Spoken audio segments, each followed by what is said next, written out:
السلام علیکم ورحمۃ اللہ وبرکاتہ۔ آج انشاءاللہ العزیز جوامع الکلم کی حدیث نمبر 19 اور حدیث نمبر 20 یاد کریں گے۔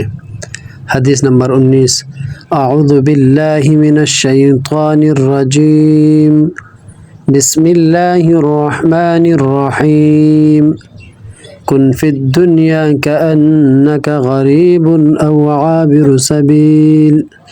ترجمہ: دنیا میں ایسے رہو جیسے کوئی مسافر یا راہ گزر رہتا ہے۔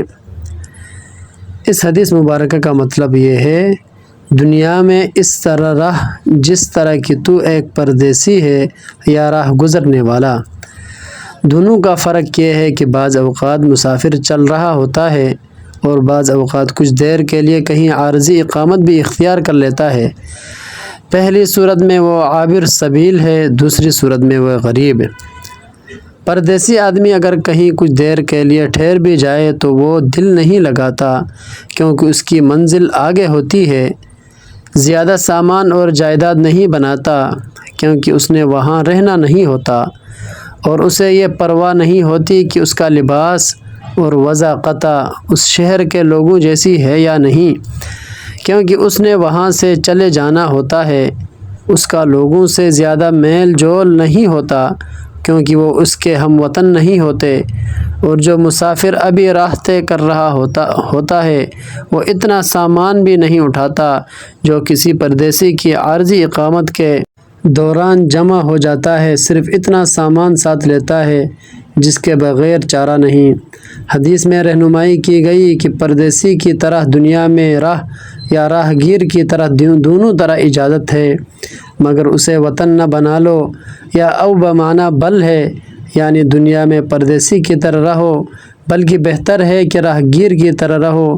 مطلب یہ ہے کہ دنیا میں زہد اختیار کرو اور صرف اتنا سامان پر گزارا کرو جس کے بغیر چارہ نہیں۔ جب تم شام کرے تو صبح کا انتظار نہ کر، یہ عبداللہ بن عمر رضی اللہ تعالی عنہما کا قول ہے، یعنی لمبی امیدیں نہ باندھ، بلکہ اپنی موت کو بالکل قریب سمجھ۔ جب موت انسان کی پیش نظر ہو تو وہ ہر وقت ایسی حالت میں رہتا ہے کہ موت آ جائے تو اسے ندامت نہ ہو، ہر وقت اللہ سے ڈرتا ہے اور مستعد رہتا ہے۔ قرآن پاک کی آیت ہے، یا ایھا الذین آمنوا اتقوا اللہ حق تقاتہ ولا تموتن الا وانتم مسلمون۔ اس آیت مبارکہ کا ترجمہ ہے، اے وہ لوگو جو ایمان لائے ہو اور اللہ سے ڈرو جس طرح اس سے ڈرنے کا حق ہے، اور تمہاری موت ہرگز نہ آئے مگر اس حال میں کہ تم مسلم ہو۔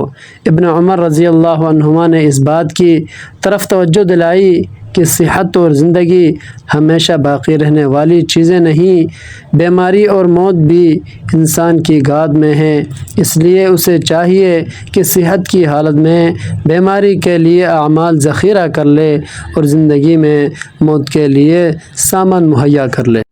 حدیث نمبر 20، کفیٰ بالمرء کذبا ان یحدث بکل ما سمع۔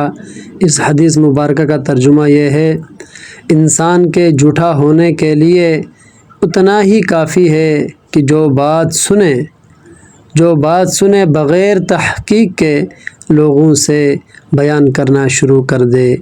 اللہ تبارک و تعالی مجھے اور آپ کو ان دونوں احادیث مبارکہ کو یاد کر کے ان احادیث مبارکہ پر عمل کر کے دوسرے لوگوں تک پہنچانے کی توفیق عطا فرمائے۔